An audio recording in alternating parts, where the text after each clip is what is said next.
Hello everyone, reporting today for First Updates Now, I'm Abhas, and with me here today is Team 1002, CircuitRunners Surge from Georgia. They were absolutely fantastic at the Georgia State Championship a couple weeks ago, earning the Winning Alliance captain and the Inspire 1 spot, giving them one of those tickets to the Houston World Championship later this April for POWERPLAY. They have a fantastic robot with a really unique locking mecanum design, really fast belted slides, fantastic horizontal and vertical virtual 4-bar, just all around great robot, and I'm really excited to jump into it and learn more on Behind the Bots. This video on First Updates Now is made possible by viewers like you and also the following sponsors. Kettering University is looking for talented robotics students who want to continue learning and innovating in a hands-on, real-world experience format. Kettering University representatives will be at dozens of FIRST events this season, including the championship. Go to kettering.edu/first to see which events you can meet a Kettering University representative. Check out our all-new FTC content coming to Fun's YouTube, including new hosts from the FTC community. We'll have resource guides, top 10 moments, behind the bots interviews, and walkthroughs to help your FTC team improve at youtube.com/firstupdatesnow.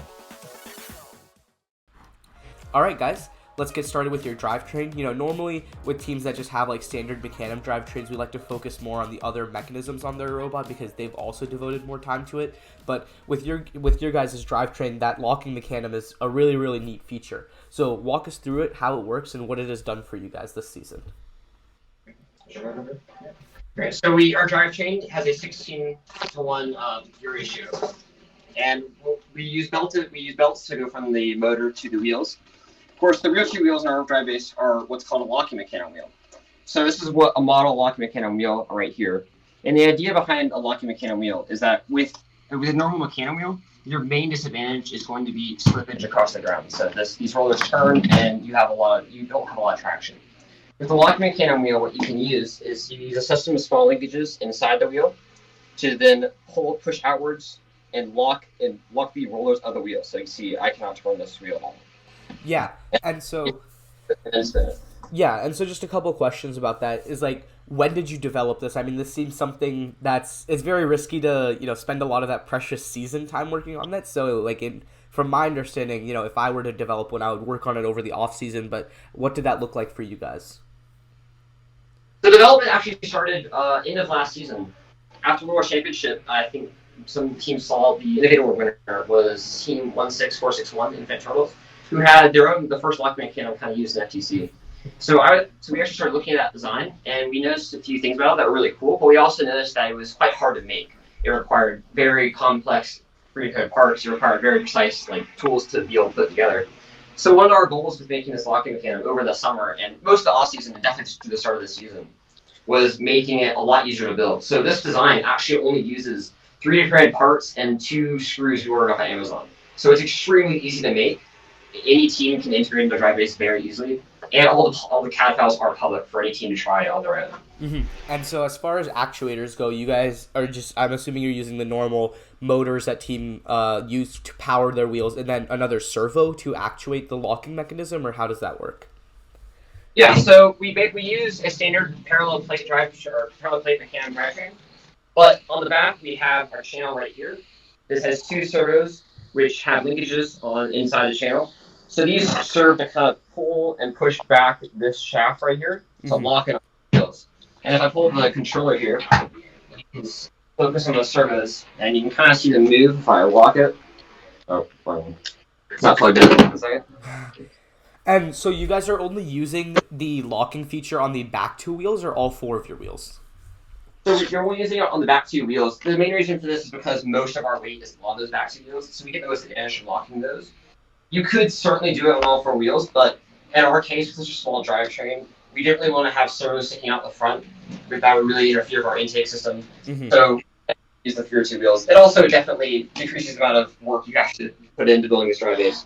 So we're fortunate with the actual mechanism wheels. Yeah, and so the next question I have about that is, I saw you controlled it with your gamepad, and so my question is, at what points throughout the game do you use the locking feature, right? Is it just always on? Is it on based on some sensor input, or is it based on driver control?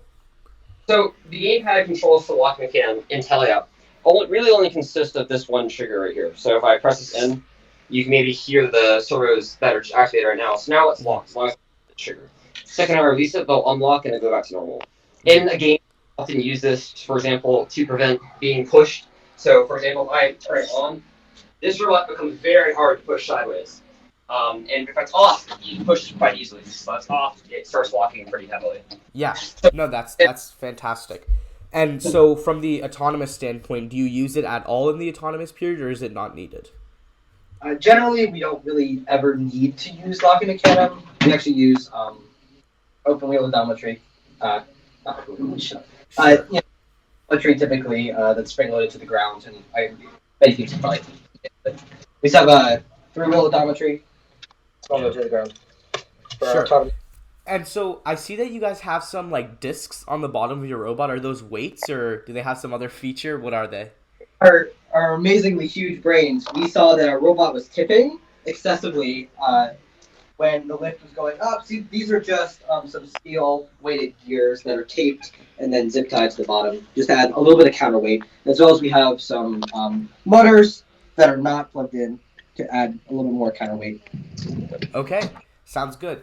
And so, going on to your lift system, from my understanding, you guys are using belt slides. And, we've seen GoBuilda come out with a belt slide kit for their Viper slides, but I think you guys have had it before those were out. So walk us through how your belt slides work and why you chose those over a traditional string system.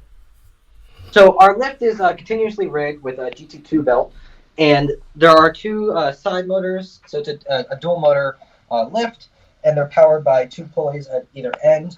As for why we chose this, so one of the main difficulties we've had throughout the season was our string system. Whenever we used string, it was incredibly slow, and it often broke, and we had a lot of tension issues with it. So we wanted to try something that would allow for a lot of an easier time with tensioning and also be a lot faster and more consistent. One thing about this belt specifically is that instead of having 2 separate belt runs for both sides of our lift, we actually have one that we pass to the middle of the lift at the top. So this allows us just to tie it off simply on both sides. And then we can tighten it in the middle with rubber bands right here. So we never have to tension our lift, basically at all. I think the last time we did this was about 2 months ago. And it stayed on. Yeah, and so, with such a fantastic system as this, is there anything holding you against recommending this rigging system to every single team out there over string slides? Or, do you think it's just like a full send, like belt slides are much, much better than string? In general, I would recommend belt slides if you have the resources and the time for it. It is a lot more difficult to get into operation, especially for a newer team. For teams that are a little bit more experienced and want to try something a little bit newer and something a little bit harder, belt slides are the clear choice. At least for our team, we have a lot of experienced members, and we knew that we were capable of doing it this season. So, you know what? Let's try to put that extra time in and get that extra performance that we really wanted this season. Mm-hmm. And so, looking at your deposit system overall, like arm, claw, lift, everything, are there any sensors you guys are using or any teleop automations that are just really, really critical to those fast cycles you guys have? Yeah, so our main teleop automations consists of our deposit presets. So once you grab a cone, we can just use our controller to flick up one, like the high, the medium, or the short, and then drop it there, and then it's just one flick down to deposit it. Mm-hmm. And so I see you guys deposit at an angle, right? So transitioning into talking about your arm, why do you deposit at that angle, and how did you determine what angle you deposit at? So one of the biggest issues we've had this season was figuring out how to drop the cone on the pole in an extremely efficient and fast way. One of the most common ways of doing this that most teams have chosen is a pole guide. However, there were a lot of rolling issues, and our team did not want to deal with a lot of the issues surrounding it. So another way and another method of figuring that out was we actually use the bottom edge of the cone as its own pole guide.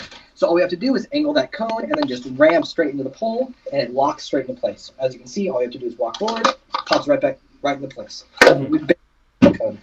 Yeah, and so can you give us an overview of all the actuators and degrees of freedom you guys have on your arm? Because I see you guys have the arm system. I'm not sure if it's exactly a virtual forebar, but also you have some sort of wrist pivot because you're able to adjust that arm angle. So just as an overview, talk about your arm as a whole and what actuators and degrees of freedom you have.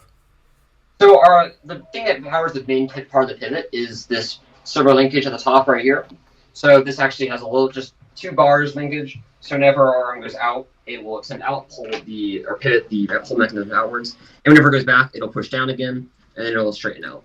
On the virtual 4-bar itself, we have 2 Axon Max servos that use chain power transmission on both sides of the lift. So I'll look down. You can actually see, if I flip it over, the servo is moving right here. So try to. Yeah. And that's kind of been, the Axon Max has been very, very helpful for having a very fast crowbar. And they have a lot of torque, so we don't have to ever worry about the weight that our crowbar has. We also have carbon fiber plates to reduce that weight further, and we use a plastic chain to attach to link the 4-bar at the top. Mm-hmm.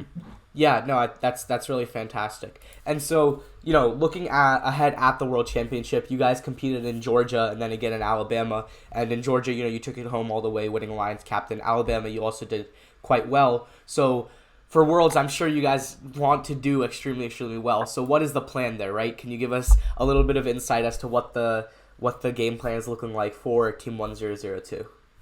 So generally, one of the biggest issues that we've seen in this robot is that our lift and our 4-bar is a little bit too slow to compete with the highest, world's competition. A few ways we've done that is we've noticed that, first of all, our linkage is actually very inefficient in terms of weight. We have an entire servo, an entire mechanism dedicated just for rotation, and one of the ways by looking at other teams is by creating an inefficient, or not inefficient, a offset gear ratio where we can allow the 4-bar to pivot at an angle on its own without having to commit an entire servo's weight to it.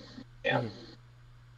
Yeah, no, that's fantastic, and I'm sure it'll just be a lot of that same driver practice, code refinement, autonomous practice that you guys have been doing this whole season. So thank you, Circuit Runners, very, very much. I think the community is really going to learn a lot from your locking mecanum and continuous belt slides and everything on this fantastic robot. So I really appreciate you guys doing this interview. Reporting for First Updates Now, I'm Abbas, and this is Team 1002, CircuitRunners Surge. This video on First Updates Now is made possible by viewers like you and also the following sponsors. Kettering University is looking for talented robotics students who want to continue learning and innovating in a hands-on, real-world experience format. Kettering University representatives will be at dozens of FIRST events this season, including the championship. Go to kettering.edu/first to see which events you can meet a Kettering University representative. Check out our all-new FTC content coming to Fun's YouTube, including new hosts from the FTC community. We'll have resource guides, top 10 moments, behind-the-box interviews, and walkthroughs to help your FTC team improve at youtube.com/firstupdatesnow. Don't forget to like, subscribe, and ring the bell to stay up to date on our new videos. Keep the conversation going and provide your input to our content. Watch our live shows at twitch.tv/firstupdatesnow. Join our Discord at discord.gg/firstupdatesnow. And check out Fun FTC on Facebook, Instagram, and Twitter, and First Updates Now on Facebook, Instagram, TikTok, and Twitter.